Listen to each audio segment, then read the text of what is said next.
এখন আমরা চলে যাব শেফ আমাদের জন্য কি রেসিপি এনেছে দেখতে। শেফ, কি রেসিপি? এটা হচ্ছে গন্ধরাজ ভেটকি।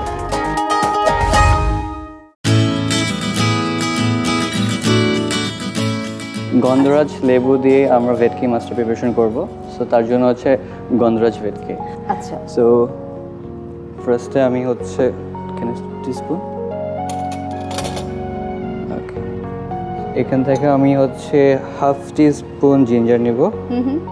বেসিক্যালি আমি জিঞ্জার আর হচ্ছে গার্লিক একসাথেই করে নিয়েছি। সো হাফ এক চা চামচের মতন এক চা চামচ রসুন আর আদা পেস্ট নিয়ে নিচ্ছি। আর হচ্ছে গন্ধরাজ লেবু, মেন যে ইনগ্রিডিয়েন্টসটা গন্ধরাজ। সো গন্ধরাজের লেবু দিব। এটা কি গন্ধরাজ লেবু? হ্যাঁ, আচ্ছা, মানে এই শেপের লেবুগুলোকে গন্ধরাজ লেবু এটার বলা হয়। সেন্টটা খুবই ফ্লেভারাস। আসলেই 2 স্পুন দিচ্ছি আমি, 2 চা চামচ 2 চা চামচ। সো গন্ধরাজ লেবুর রস। 1 স্পুন হচ্ছে লাগবে টোটাল চিলি পেস্টটা। সো আমি এখানে হাফ দিচ্ছি। চিলি পেস্ট বা মরিচ, কাঁচা মরিচ বাটা জি। আধা চা চামচ। সল্ট পরিমাণ মতো। সো আমি এখানে অল্প দিচ্ছি। আমি নেক্সট ম্যারিনেশন আবার অল্প একটু দেবো। আচ্ছা, হালকা একটু সুগার দেবো, একদম 1 pinch. 1 pinch, just for the test. Chef, লেবু দিলে কি অনেক সময় একটু চিনি দিলে ভালো হয়, তাই চিলি না? দিলে ভালো হয়। হ্যাঁ। জি। এখানে আমার হচ্ছে ভেটকি ফিলেট করা আছে 2/2। সো আমি এখানে 200 গ্রাম ভেটকি নিয়ে নিচ্ছি। খুবই জেন্টলি আমি এটাকে রাফ করব। যেহেতু গন্ধরাজ লেবু ইউজ করছি, সো গন্ধরাজ লেবুর যে একটা ফ্লেভার আছে সেটা মাছের মধ্যে চলে আসবে। চলে আসবে। এভাবে রেখে দেব ফর 30 মিনিটস। এটার পাশে হচ্ছে আমি আরেকটা ম্যারিনেশন রেডি করব। সো আমি এখানে প্রায় 37 গ্রাম নিয়ে নেব ফর 200। এটা আমরা কি দিচ্ছি? নারকেল? এটা হচ্ছে আমরা ফ্রেশ ক্রিম যেটা। জি। আমরা 6 চা চামচ, মানে চোখে দেখে যেটা বুঝলাম, About 35 গ্রাম or 35 গ্রামসের মতন, কিন্তু same quantity of coconut milk. আচ্ছা, নারকেলের দুধ যেটা, সেটা ওই একই রকম পরিমাণ আমরা দিয়ে নিচ্ছি। যারা গ্রামের হিসাবে মাপতে পারবেন খুব ভালো, না হলে আমাদের নর্মাল চা চামচের 6 চামচ। টক দইটা হচ্ছে আপনি বেটার হয় যদি এটাকে আপনি স্ট্রেন করে নেন, এক্সট্রা যে ওয়াটারটা, তো ওয়াটারটা আপনি স্ট্রেন করে নিতে পারেন। কারণ যেহেতু আমি এখানে 2টা লিকুইড ফর্ম ইউজ করছি অলরেডি, ফ্রেশ ক্রিম আর হচ্ছে কোকোনাট মিল্ক। 4 চা চামচের মতন টক দই।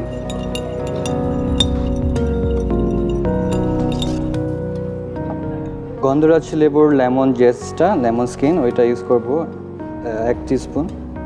1 চা চামচ লেবুর খোসাটাকে একদম কুচি কুচি করে নেওয়া, গ্রেট করে নেওয়া।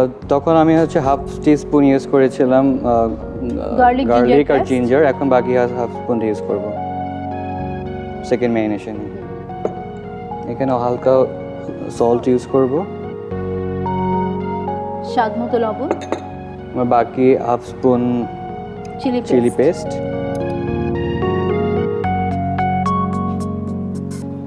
মিক্স করব।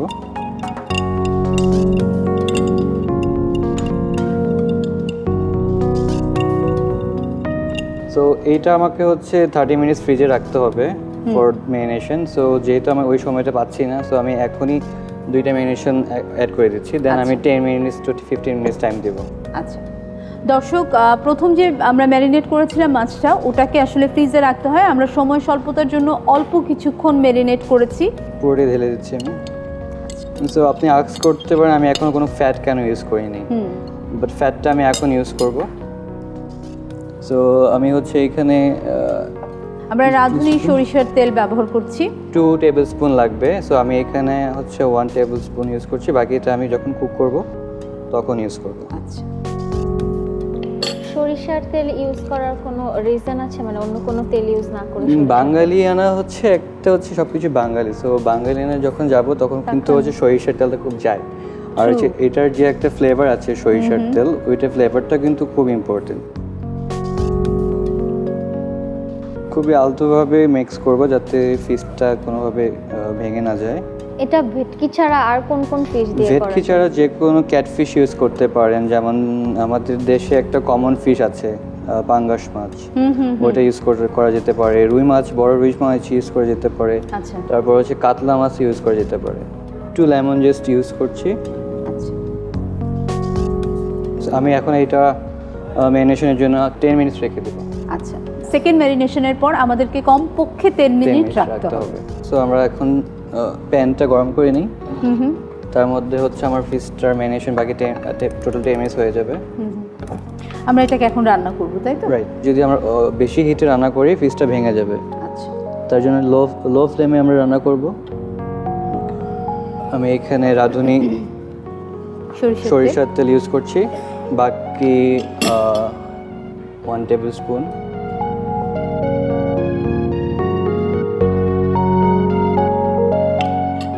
আমরা খুব অল্প তেলে কিন্তু রান্না খুবই করছি অল্প। না, তাই আমি দেখলাম যে খুব অল্প তেলে রান্না করছি।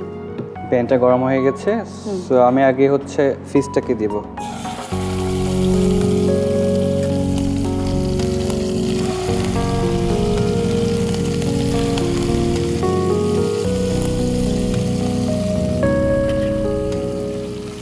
বাকি যে ম্যারিনেশনটা দিয়ে দেব।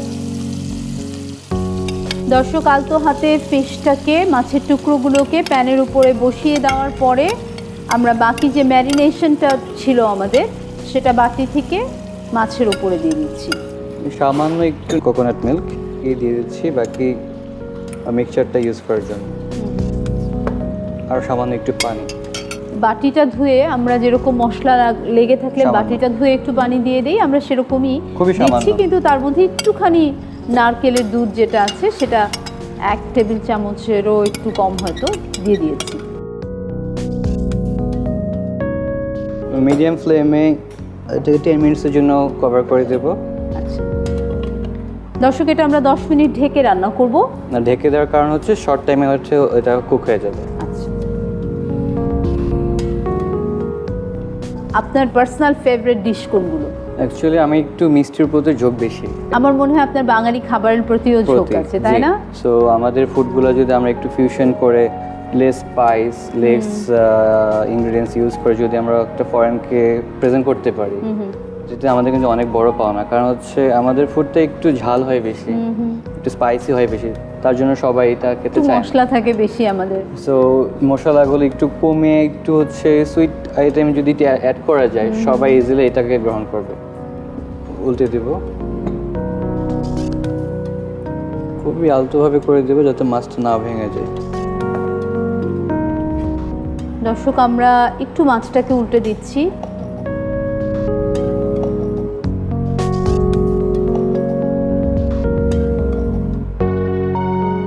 লেমন জুস গিয়েছে, টক ফিশটা দই একটু গেছে, সবকিছু গেছে, সফট। ভিতরে যে একটা ভাব আছে ওইটাকে আমি ইউজ করব। আমি উপরে কিছু লেমন জেস দিয়ে দেব, আচ্ছা, এই ব্যাপারটাতে ওটা সুন্দর একটা ফ্লেভার চলে আসবে। সো এটা কিছুক্ষণ থাক। So in the meantime আমি হচ্ছে আমার প্রেজেন্টেশনটা রেডি করে ফেলি।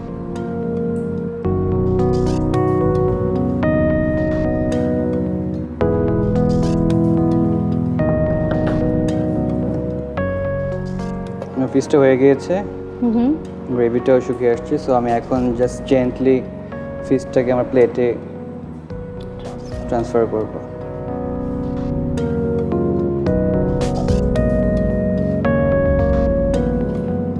খুব ডেলিকেট একটা ডিশ।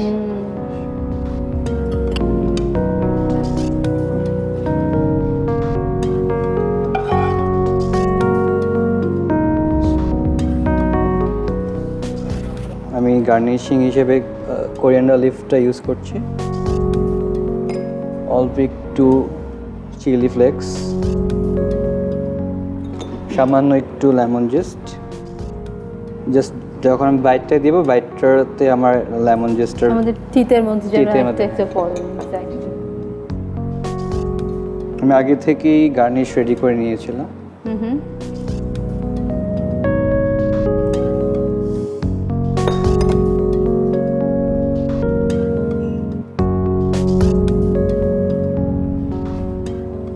মাছের সাথে একটা লেবুর ব্যাপার যায়।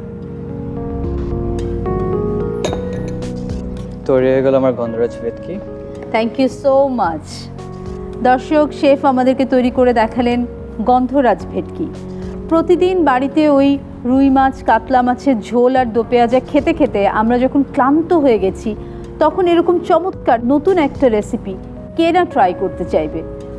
আপনারা যেন খুব সহজে বাসায় ট্রাই করতে পারেন, আপনাদেরকে পুরো প্রণালীটি দেখিয়ে দিচ্ছি আরও একবার। গন্ধরাজ ভেটকি রান্নায় যে উপকরণগুলো লাগবে: ভেটকি মাছের ফিলে 200 গ্রাম, রাঁধুনি সরিষার তেল 2 টেবিল চামচ, আদা রসুন বাটা 2 চা চামচ, গন্ধরাজ লেবুর রস 2 চা চামচ, কাঁচামরিচ বাটা 2 চা চামচ, ফ্রেশ ক্রিম 6 চা চামচ, নারকেল দুধ 8 চা চামচ, টক দই 4 চা চামচ, গন্ধরাজ লেবুর খোসা কুচি 2 চা চামচ, কাঁচামরিচ 2 থেকে 3টি, গন্ধরাজ লেবুর খোসা সামান্য, ধনেপাতা সামান্য, চিলি ফ্লেক্স সামান্য, গাজরের ফুল কয়েকটি, চিনি স্বাদমতো, লবণ স্বাদমতো। গন্ধরাজ ভেটকি রান্নার শুরুতে একটি পাত্রে 1 চা চামচ আদা রসুন বাটা, 2 চা চামচ গন্ধরাজ লেবুর রস, আধা চা চামচ কাঁচামরিচ বাটা, স্বাদমতো লবণ ও চিনি দিয়ে মিশিয়ে মাছের সাথে মেখে 30 মিনিটের মতো ফ্রিজে ম্যারিনেট করতে হবে। মাছ ম্যারিনেট হতে হতে আমরা একটি সস তৈরি করে নেব। সেজন্য আরেকটি বলে 6 চা চামচ করে ফ্রেশ ক্রিম ও নারকেলের দুধ, 4 চা চামচ টক দই মেশাতে হবে। এখন এতে 1 চা চামচ করে গন্ধরাজ লেবুর খোসা কুচি ও আদা রসুন বাটা, স্বাদমতো লবণ এবং আধা চা চামচ কাঁচামরিচ বাটা দিয়ে ভালোভাবে মিশিয়ে নিতে হবে। এখন এই সস ম্যারিনেট করা ভেটকি মাছে দিয়ে তার সাথে 1 টেবিল চামচ রাঁধুনি সরিষার তেল দিয়ে মেখে সাথে আরও সামান্য গন্ধরাজ লেবুর খোসা কুচি দিয়ে 10 মিনিট রেখে দিতে হবে। এবার চুলায় একটি প্যান দিয়ে লো হিটে 1 টেবিল চামচ রাঁধুনি সরিষার তেল দিয়ে জাল দিতে হবে। তেল গরম হলে মাছ দিয়ে বাকি মেরিনেশন সসটা প্যানে দিতে হবে। এখন বোলে লেগে থাকা সসটায় আধা টেবিল চামচ নারিকেল দুধ ও সামান্য পানি দিয়ে ধুয়ে দিয়ে মাঝারি আঁচে 10 মিনিট ঢেকে রান্না করতে হবে। এর মধ্যে মাছের টুকরোগুলো 2 বার উল্টিয়ে দিতে হবে। শেষ মুহূর্তে মাছের উপরে সামান্য গন্ধরাজ লেবুর খোসা কুচি দিয়ে ঢেকে দিতে হবে। অল্পক্ষণ পর পরিবেশন পাত্রে মাছের টুকরোগুলো দিয়ে সাথে সামান্য ধনেপাতা, চিলি ফ্লেক্স, লেবুর খোসা কুচি, গাজরের ফুল, কয়েকটি কাঁচামরিচ ও লেবুর খোসা দিয়ে সাজিয়ে পরিবেশন করতে পারেন ভিন্ন স্বাদের মাছের রেসিপি গন্ধরাজ ভেটকি।